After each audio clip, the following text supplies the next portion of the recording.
Hello and welcome everyone. In today's video, I'm going to teach you how to make better text layouts for your signs as a DIYer. So I'm going to go through a few different examples in this video of things that I see kind of over and over and over again with people who are making their own signs and giving better options that are more aesthetically pleasing and generally more accepted in the graphic design world, and explain why those kind of rules exist. And even though I'm talking about signs specifically in this video, you can apply this knowledge to other things as well, anything that's sort of like a sign, like announcements, invitations, even mailing envelopes that go with them, social media posts, graphics for websites, stuff like that. But first, a quick intro for those who are new to the channel. Hello, I'm Shannon, owner of Signage Design. I specialize in hand-lettered and illustrated designs for things like signage, murals, invitations and other stationery, digital graphics, and more. Here on YouTube, I make tutorials of how to do these projects, my methods, the tools I use, and the software I use on a regular basis. For anyone who may be interested, I now also have a free companion course to go along with these videos here on YouTube, where you can get access to additional notes, any digital downloads you may need, extra practice, and the direction of where to go once you master the tutorial. You can find that link down in the description, or just go to my website, www.shrushdesign.com, and look for the online courses section. Okay, let's get on with the tutorial. Alright, so let's talk about what signs are and what their purpose is, what they're meant to do, and how you can achieve, in general, that purpose.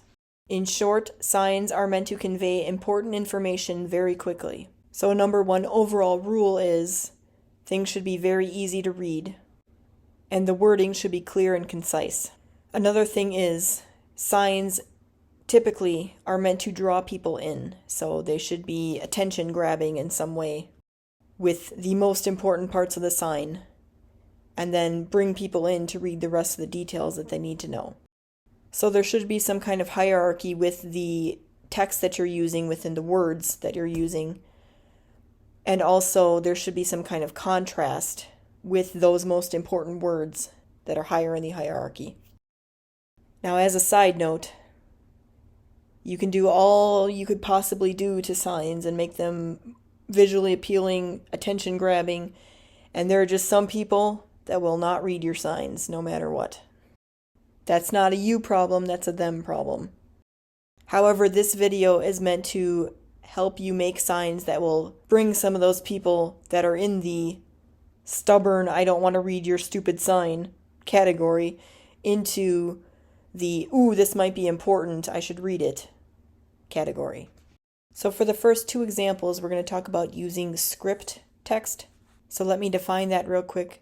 Script is any form of lettering where there is a connection stroke between the letters, connecting them together. So for this first example, if you're using script lettering on your sign, don't put all capital letters. Script is not meant to be used this way.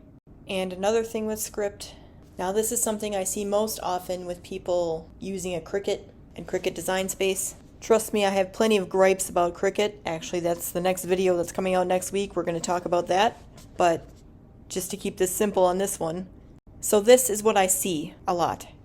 It is a script word separated by spaces. So none of the letters are joined together the way they should be. And again, I don't think anyone does this intentionally. It's just the way that Cricut Design Space is set up. So whenever you're typing in a word into Cricut Design Space that has a script typeface or font, as it's commonly referred to, the letters all come up individually. They do this with block typefaces as well, but with script it's an actual problem. So you have to move all those letters so that they are connected, because otherwise you have these letters that have this exit stroke that come out of them that's supposed to lead into the next letter. And when you have them separate like that, they have this tail that goes nowhere, like in the middle of a word, and it's weird. So again, we'll go over this more next week in my Cricut rant video, but if you're using Cricut, that's what you need to do if you're using a script typeface. And now kind of the opposite with the script rule that I mentioned first, where you shouldn't use all capital letters with script. The opposite is true for block lettering. You should be using all capitals with block lettering. Now, block lettering is different from script in that the letters aren't all connected, and there are both capital or majuscules and lowercase or minuscule letters in both block and script, but for signage you shouldn't be using the lowercase letters at all for block lettering. Now, the reason why is because it ends up looking like it's a sentence, and more specifically a sentence in a prose style of writing, so that's prose, which is like when you're reading a novel or an essay or a letter that someone has written, versus where you're doing a sign where you want to grab attention and pull people in. You're not just, the person isn't just like sitting down and reading something as they would like a novel or an essay or a letter. And it differs from script in this way because script you can use both capital and lowercase letters, or just lowercase letters. But script is more decorative and it's designed to be kind of flowing together like that. And as we discussed, it looks weird also if you do only capital letters in script, but the opposite is true for block letters. Also, capitalizing letters, reading something that's written in all caps like that, especially when it's typed, the connotation of that is that the person is yelling. That's, what comes through when you're reading all capital letters. So when you're doing that with block text, it's kind of like another way to grab attention rather than just writing something as you would in a sentence or a novel, a letter, And this rule is also especially true when you're starting to mix different styles together, which we're going to talk about in the next issue. But sometimes you can bend this rule a little bit if everything is the same. If it's all block letters, you may get away with using both capital and lowercase letters as you would in a sentence, or capitalizing certain words in the sentence like you would in a book title. So there is a little bit of leeway with this one, but as a general rule, you should use all caps when using block lettering. So another signage tip I have for you is what I just mentioned in the last one. You should try to use at least 2 different styles of text on your sign, sometimes 3, and I'll explain more in a minute.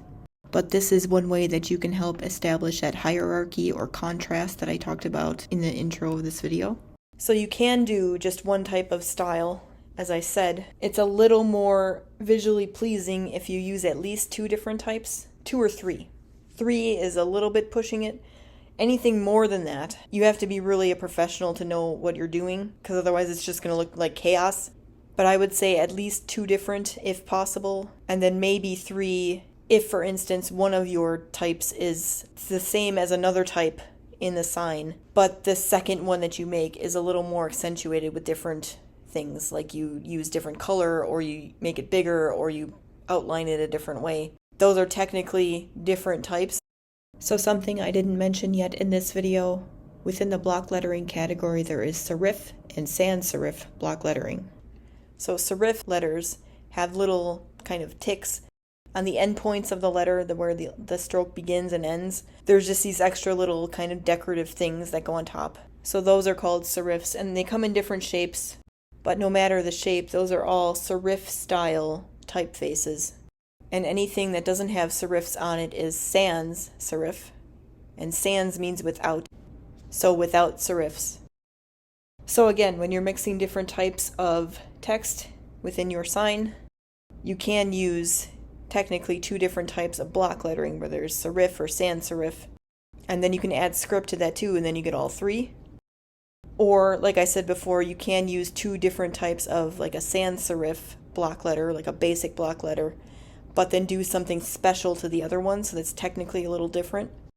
So that's what I mean by 2 or 3. Again, you don't want more than that in general, especially at the beginner level, because things can start looking a little chaotic.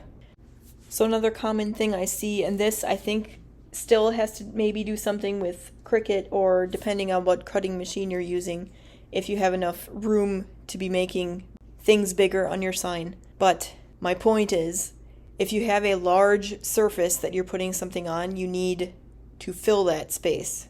You can't have too much white space in the border margins of your sign. So a lot of times I see a sign like this, where the lettering is very small in the center of the sign, and there's nothing around it.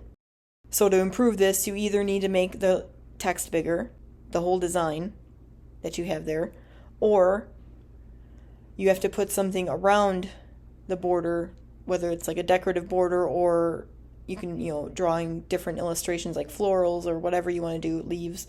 Or the other option is, and I can show you an example of this, I made this sign as an example, just a sample sign that I make for couples for their wedding. This one in particular I made so that the text was smaller, so I had room to put some decorative flowers around it to display it. So if you end up with a sign and it's too late to fix it, you can do something like this, where you can use a physical item as you display the sign to surround those letters. So there's not so much white space between where the bulk of your sign is, where your text is, and the outside of the sign. Because as you can see, that looks a little funny when there's all kinds of space there around it. Sometimes it's done intentionally. It's a design choice that people make intentionally sometimes, but again, this is more of a professional level thing rather than people who are just starting out. Now, as for this sign that I made, I did this intentionally because I knew I was going to have flowers around it.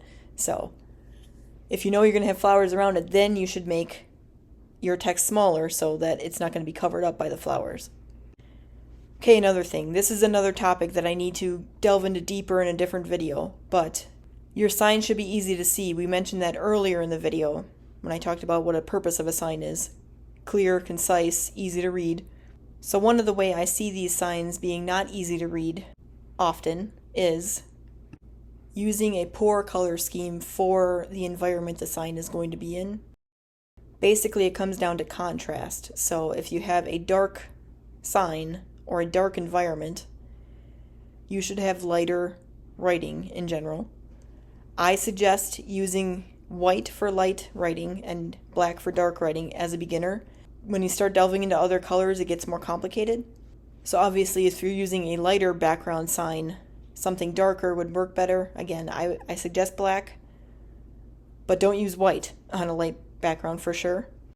Unless, so this is the next thing you can do, on no matter what background, you can do an outline where you have white lettering with a black outline or black lettering with a white outline.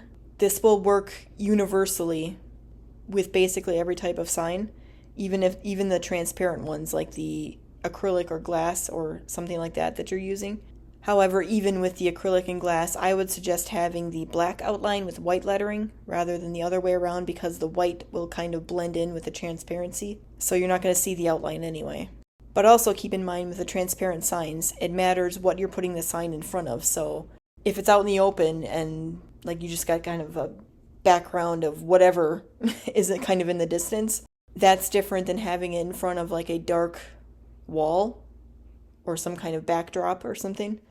Another thing that people do is they paint the back of the sign, and this is where I see a lot of the color problems with establishing enough contrast and being visually pleasing. So if you're going to paint the back of your acrylic sign, it's usually the acrylic, keep your text white, as long as you're not painting it white. If you're painting it white, then you should do black lettering, or you could do another color on top of your white then, if you wanted to.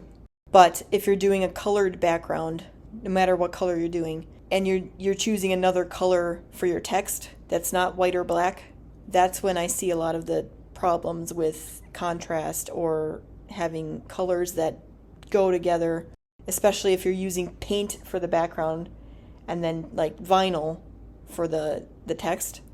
You can have all kinds of things that don't match up correctly. So again, I strongly suggest using white or black or both for your text, but pay attention to the transparency of your sign material, what it's going to be in front of, or the color of whatever your material is. Like if you have a wood sign, it's going to be stained or painted a certain color.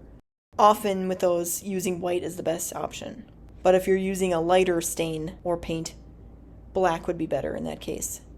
Now the last thing I'm going to talk about is check your spelling and grammar, preferably when you're in the sketching stage, if you have one, of making your sign, because you don't want to have to fix that, especially if you're using like a Cricut or Silhouette or any type of machine like that, because it's a lot of work to redo. So even if you're naturally pretty good at spelling and grammar, I would suggest having another set of eyes look at it. If you have the option of another set of eyes of someone that, would notice things that are wrong. Obviously, if you have someone who's not good at spelling or grammar, that's not going to help you. At the very least, if you don't have anyone else that you can have check, there's a couple ways you can check. One thing is you could type everything into a word processor and have them spell check or use Grammarly or something like that. You can also give your eyes a rest as you are writing it, because sometimes your brain can kind of overlook things as you're writing, and like you can get kind of sidetracked thinking of something else while you're doing it, and then you end up writing something that you didn't mean to write, even if you know that it's supposed to be the other thing, the correct thing. So my suggestion is, again, if you're not going to put it into a word processor or something ahead of time and check, you can give your eyes a rest for a little bit. So take a break for a little bit. So let's say, you sketch something out, take a break, get a snack, whatever, watch TV for a little bit, come back and look at it again and see if you notice something wrong. Because usually after you take a break and your brain has a break from thinking about whatever you were thinking about when you were making the sign, as in whatever your sign is going to say, like let's say, like we've been using the example, welcome to our wedding. So your brain is thinking, it says welcome to our wedding, welcome to our wedding, welcome to our wedding as you're making it. But then somehow you get a little sidetracked while you're making it and write our as the or something, rather than you wanted it to say welcome to our wedding, not welcome to the wedding. Even though both of those are grammatically correct, let's say you wanted it to say something else. You might not notice that in the moment because your brain is already thinking it says welcome to our wedding, and you may overlook the. Whereas if you take a break and you come back to it, your brain hasn't been thinking that phrase over and over again for a while. Now you look at it again and you read it and you say, oh, that was supposed to say our wedding, not the wedding. So again, sometimes that can help. Even sometimes then, though, you can overlook things. So again, that's why I recommend having someone else look it over, or typing exactly what you see into a word processor to make sure that everything is perfect before you do the final making of the sign, if possible. Now I can also go over some common mistakes.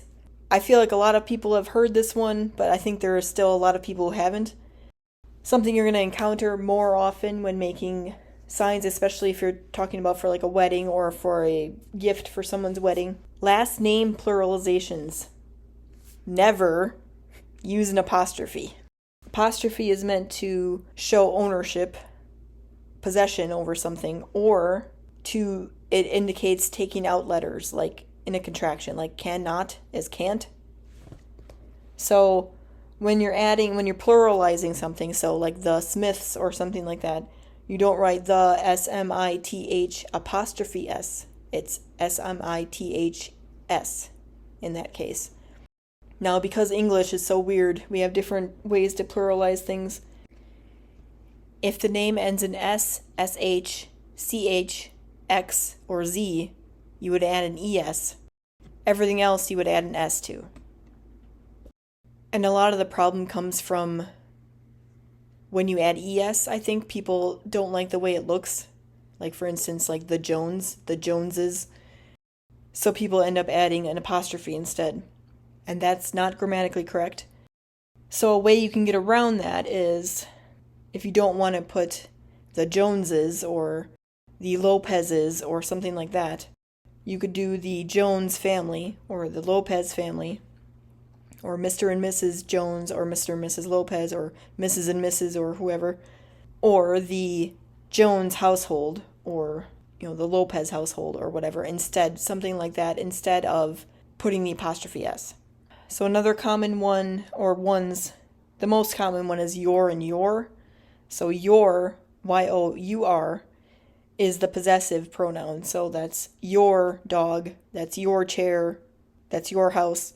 But if you use your as in you're great, you're beautiful, whatever, it's you are. It's a contraction for you are. So you are using an apostrophe in this one. You are using an apostrophe. You're using an apostrophe because you're getting rid of the A. So it's a contraction. So it's you are or you Y-O-U apostrophe R-E, getting rid of the A. So anytime there's an R, like you are, they are, we are, that's where you do apostrophe R-E in place of the A-R-E. Another thing you might run into, especially when doing things with weddings, there are different discrepancies in English between British English and American English. So, for instance, words like honor and favor. So you have H-O-N-O-R, which is the American version, and then you have an extra U in there for the British version, so H-O-N-O-U-R. And same with favor, F-A-V-O-R or F-A-V-O-U-R.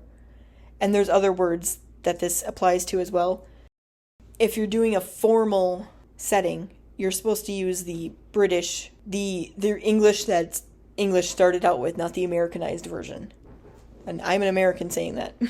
So you're supposed to use the more formal version of the language with the more formal event. So if your wedding, again, is very formal, you want to use those versions of the spelling and not the casual Americanized versions.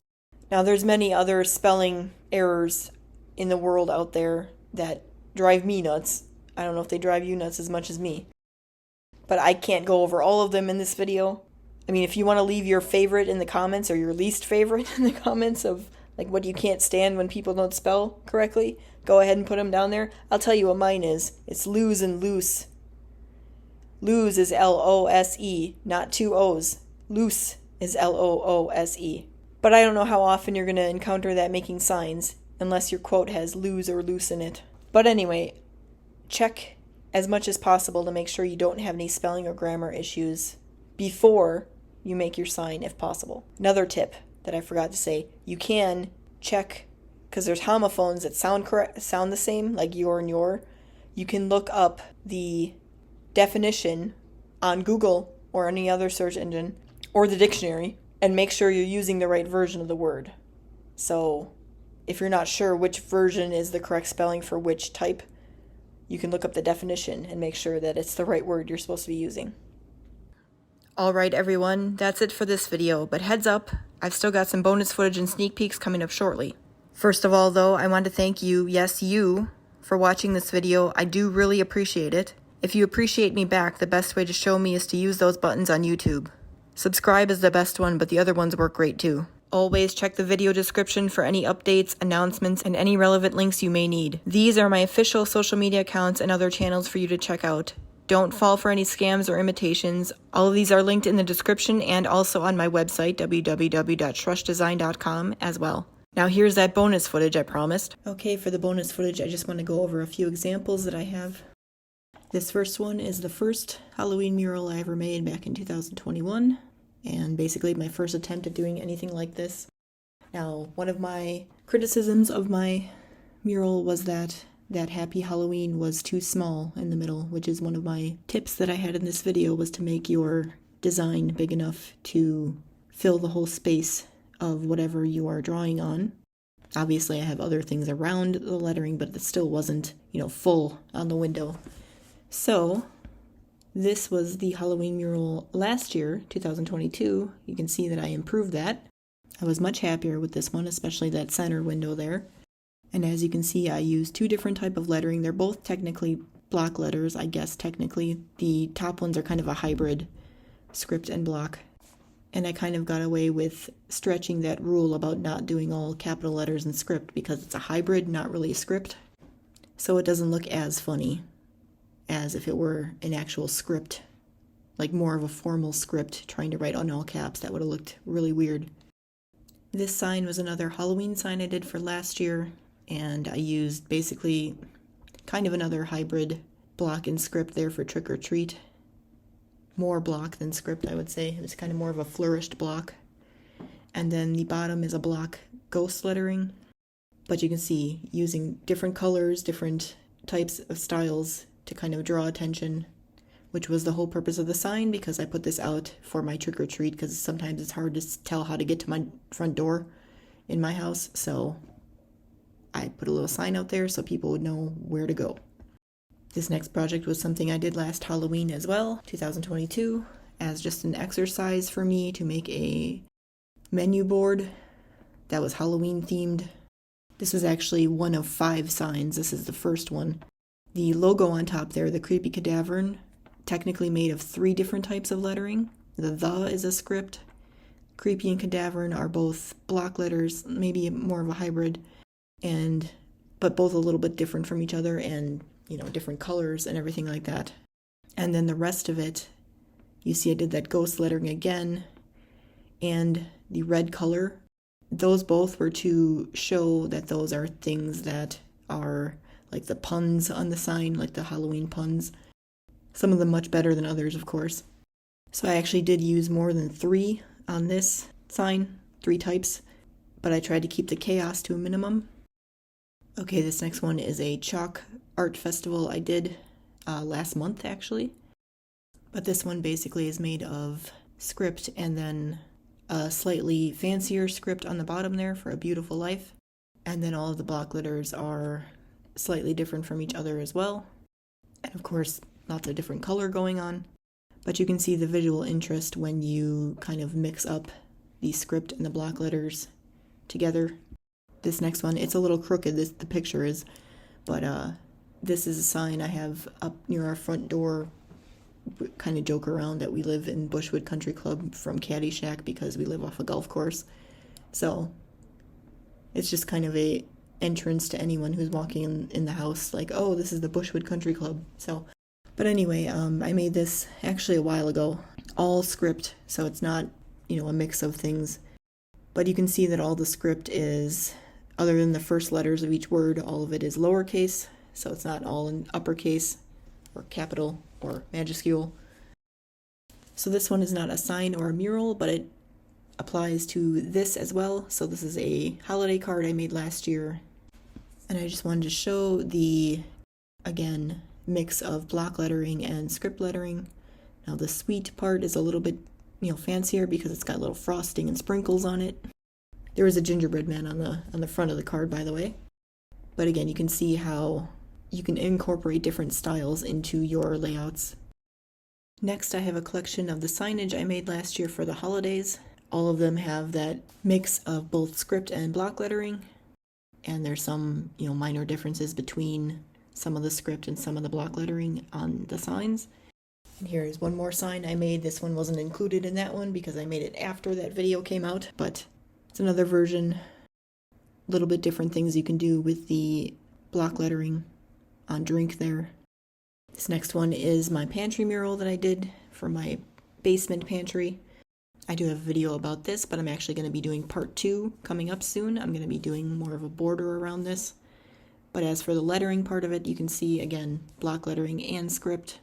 There's lots of symmetry in this layout, which is something I liked, and something I didn't really address in this video, but I'm going to be talking more about layout in other videos as well. This next one was something I redid, a handmade version of our invitations for our wedding, me and my husband. I don't have the original one on this video, just because it's packed away somewhere. But if you do want to see the difference, I do have a clip on this channel that I'll link here that shows you what it used to look like when I first made it, which was 2018, versus the one I made in 2022, which is this one. But you can see, if you see the comparison, you can see how I improved and accentuated certain things and used both block lettering and script because the original one had basically all script. And again, this isn't a sign, it's actually an invitation, but something you can apply to other things as well, as you can see.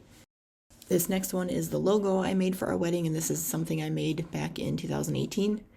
And I used both block lettering and script in this one. Other than wanting to update my lettering down in the script version, it's a little iffy. I still think I did a pretty good job back then. This is when I was very beginner, but I just wanted to use this as an example to show you, again, the visual contrast between using block and script on the same thing. This is another example of something I made back in 2018 for our wedding. This one, the lighting is a little bad in the picture. It doesn't always look this bad, but this one can show you how the color kind of wasn't quite right. I should have either used white, or the reason I was using pink was one of our colors, so I could have outlined in white to make this a little bit easier to read.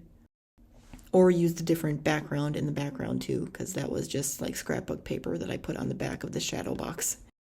And it's a little busy, but in order to counteract that, I could have outlined in white. So that's what I should have done on this project. So those were a few examples, some of them when I was more of a beginner and some of them now improved. Hope that's helpful for you. All right, for sneak peeks. Now, first of all, I don't have any video or pictures to show you this week, so I just have this list here. Earlier in this video, I mentioned there's a Cricut video that I wanted to come out next week, which would be August 30th on Wednesday, which is when my videos are supposed to come out. But I've decided to delay that one by 1 week because I know I'm going to need more time to be able to finish that video, because it's very similar to the video that I made this week, the one you're watching now, and this one took me longer than I thought it would, so I want to give myself enough time to be able to finish that and get it out on time. So that video will be coming out September 6th in 2 weeks, a little bit less than 2 weeks now. And that video is to explain the reasons why you might not want to buy a Cricut because of all the hassle that you have to go through when using it, especially as a beginner. So we'll talk about all that in that video. But first, coming up next week, so August 30th, we're going to talk about large-scale layout tools and methods. Now, I had started this video a while back on this channel. It was supposed to come out, I don't even remember when, a couple different times, I think, throughout this year, and it never did. This time it's going to come out. So I'm going to talk about the tools I use to make large-scale lettering projects that I do, like murals, larger signage, things like that, and different types of materials that you can use to make those things. And then the tools that would be appropriate to use based on the surface material and other factors.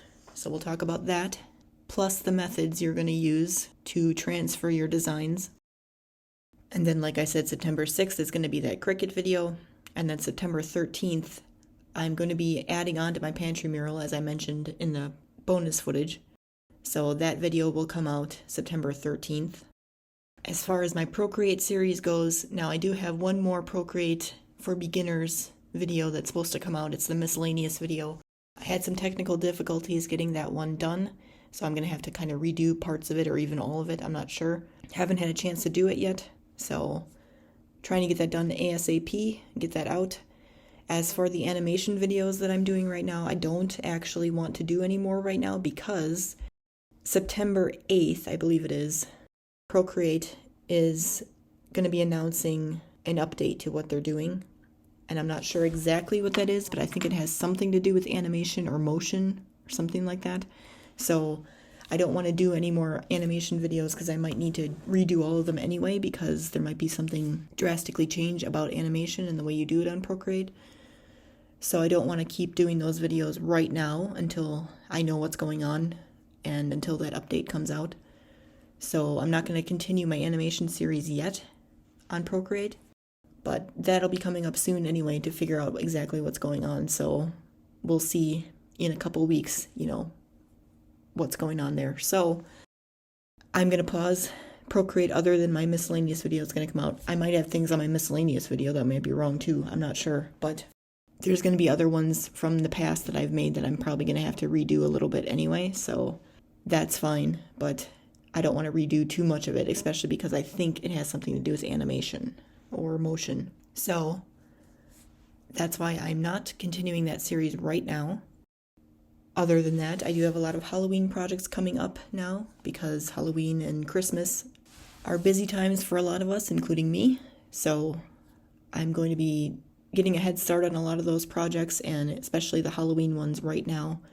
So if you want to follow me on my social media channels that were listed in the outro, you can get some sneak peeks on those as soon as I start them, which is going to be soon. As in next week, I'm going to be doing a lot of this stuff. So you'll get some sneak peeks there. Also, I should have some sneak peeks available the next video. But these are the Halloween projects you have to look forward to.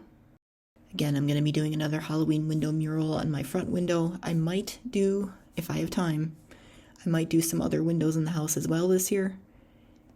And then I'm going to be doing some home Halloween signage and some business Halloween signage ideas that you can implement if you want. And then I'm going to be doing some Procreate projects, Halloween related. And then I have some, again, miscellaneous Halloween decor projects that you can do. So all of those videos will be coming out end of September through the month of October.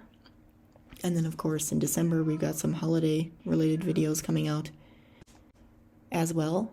So I've got the rest of the year planned. I got probably more like 6 months planned in advance here for videos. And I'm going to be starting a lot of the projects early as possible so I can get these videos out on time. So thank you to those of you who have been patient. I know I've been a little absent the last couple of months. Things have got a little off track, but I think I'm on track now. At least I hope so, because it's about to get busy. So I will see you next week with the layout video. Thanks for watching.